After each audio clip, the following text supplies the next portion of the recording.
Good morning, good morning, morning, good morning, morning. Good morning, viewers. It's 7:28 a.m. This is the Tobago Updates morning show coming to you live from the Port Mall in Scarborough.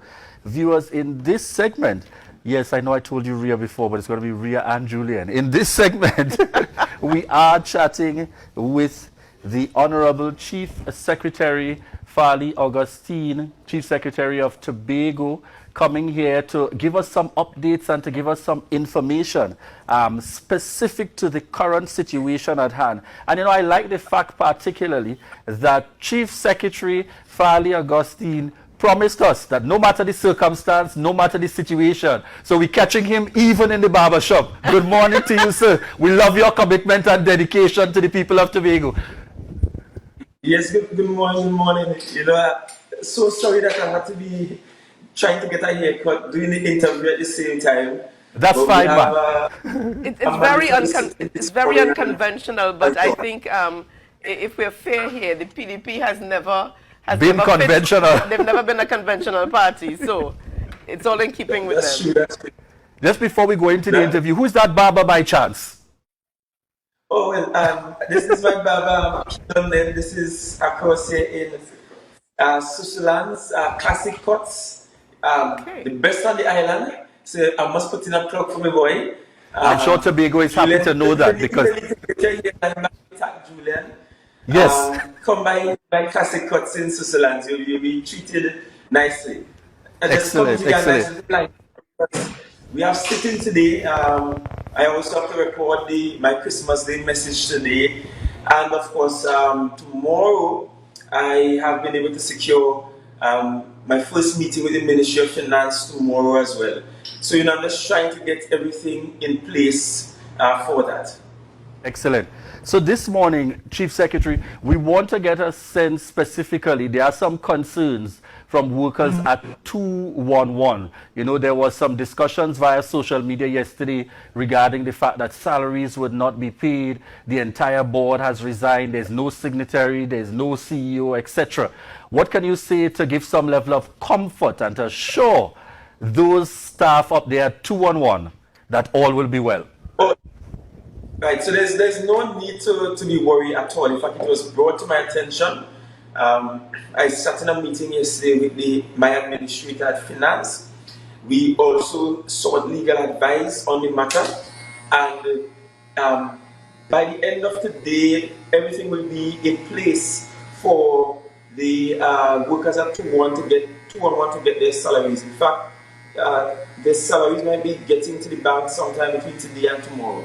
So even before Christmas Eve, they will have their salaries on their account. So there's no need to worry. That is being sorted out. And it's not necessarily an issue per se, because remember, if the board resigns, one of two things can happen legally. Legally, we can write and ask specifically the signatories on the board. In this case, it will be the chair of the board, Mr. McFarlane, to hold on until such time as a new board is appointed. So that's one legal option, which is the one we will most likely use. And then there's a second option, which is we simply use the administrator of the division and give the necessary covering note from Executive Council for the administrator of the division to pay the workers. But so it's not an issue whatsoever. I understand why folks will be antsy, because this is Christmas and everybody wants to ensure that the toys are in the house and the groceries in the pantry, and that everyone is ready for the holiday weekend. So we will ensure that that happens. And as it relates, Chief Secretary Farley Agustine, as it relates to the ex-gratia payments for TAA employees, what do you have to say on that issue? Oh, sure. Well, I should get a report later today from my division, because what I did is that I asked management accountants and others in finance to look into the matter, to look into what is possible. Because I did explain to the island, notwithstanding I'm hearing a lot of noises and untruths being told.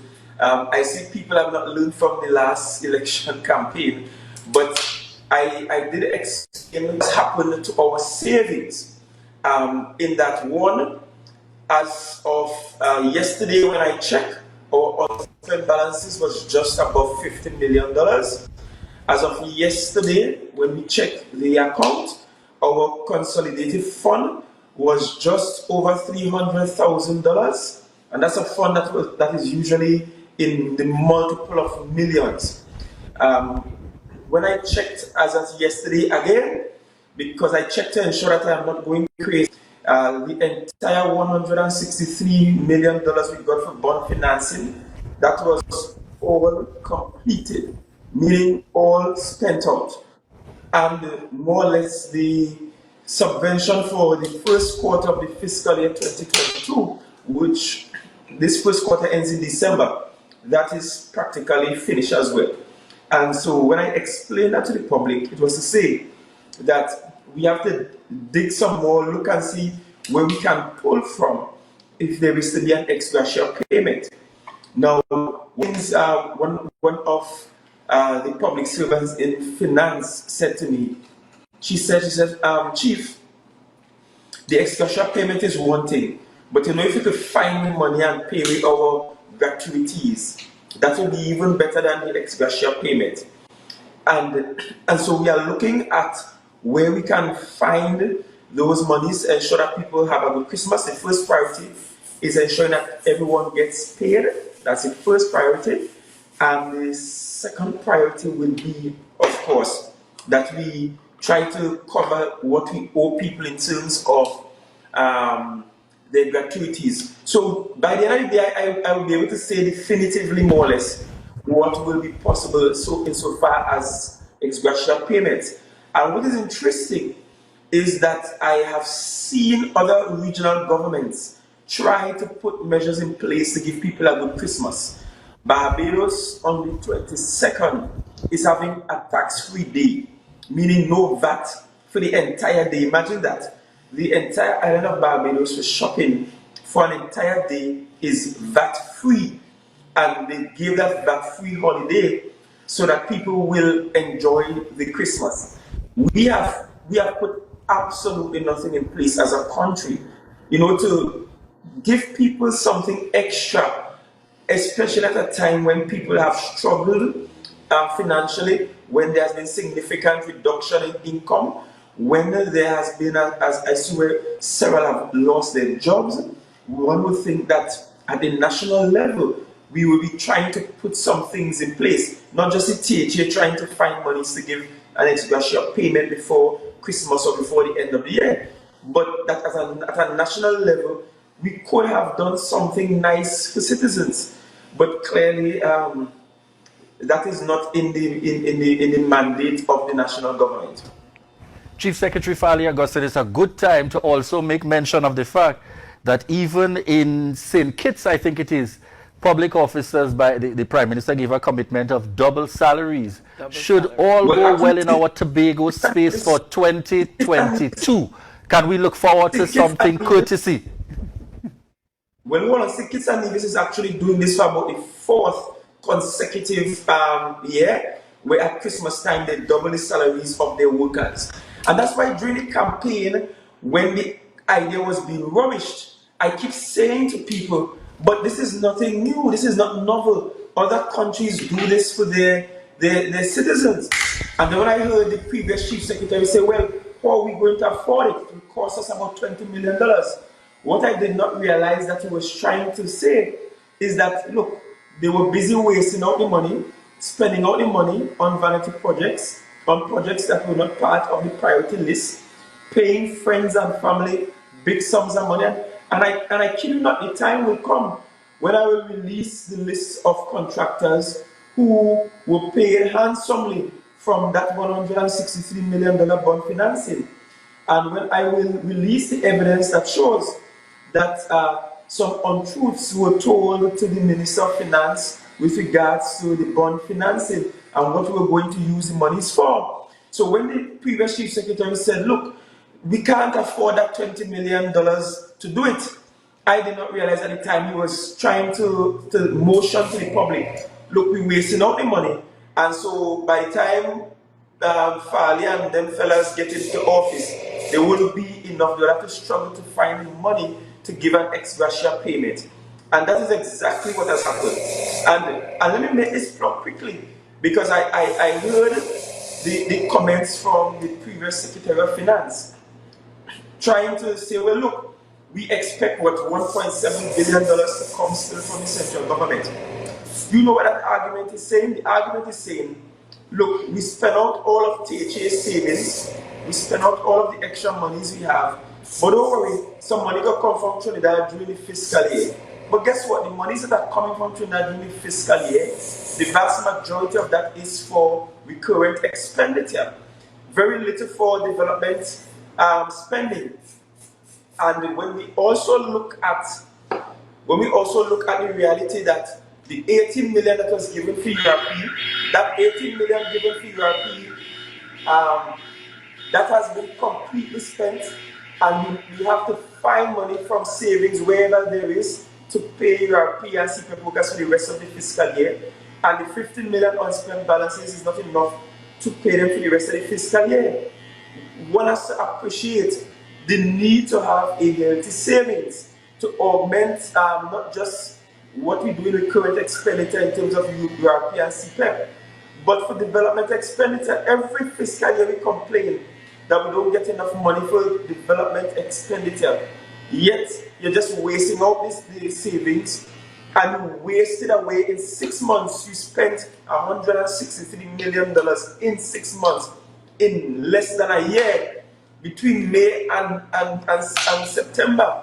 In fact, most of it was spent between August and September in the space of 2 months. That cannot be what prudent restraint, which is what we were promised, given that we had a 6-6. And you have to remember that too. We have no THA, no Public Accounts Committee, no means of scrutinizing these expenditures within the confines of the Assembly Legislature.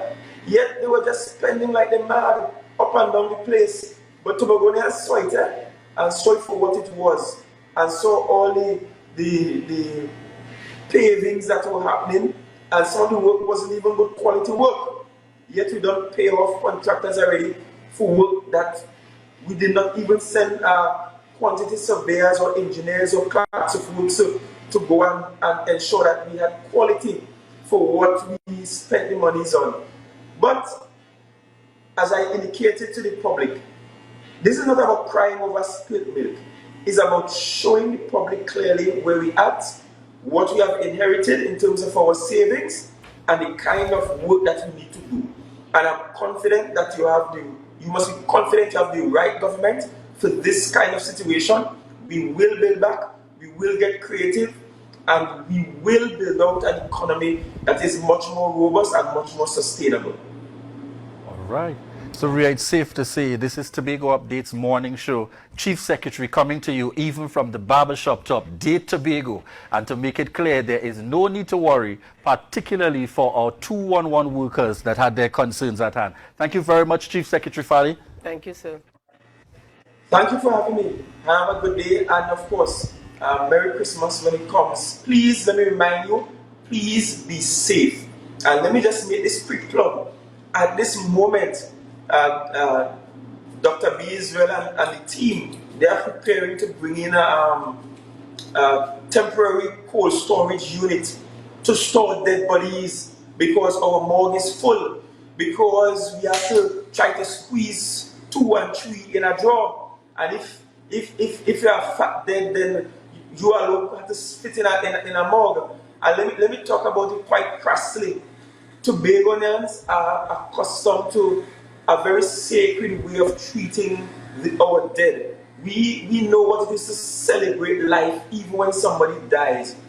And what we are finding happening is that we're having people dying from COVID-related deaths, and then the rest of the family members, they're in quarantine, and then they want to keep the dead until they're out of quarantine to bury the dead, but then they can't get to see their dead, they can't get to perform traditional rites and rituals. You know, we love to look at the dead, we love to celebrate the life of the dead and so on.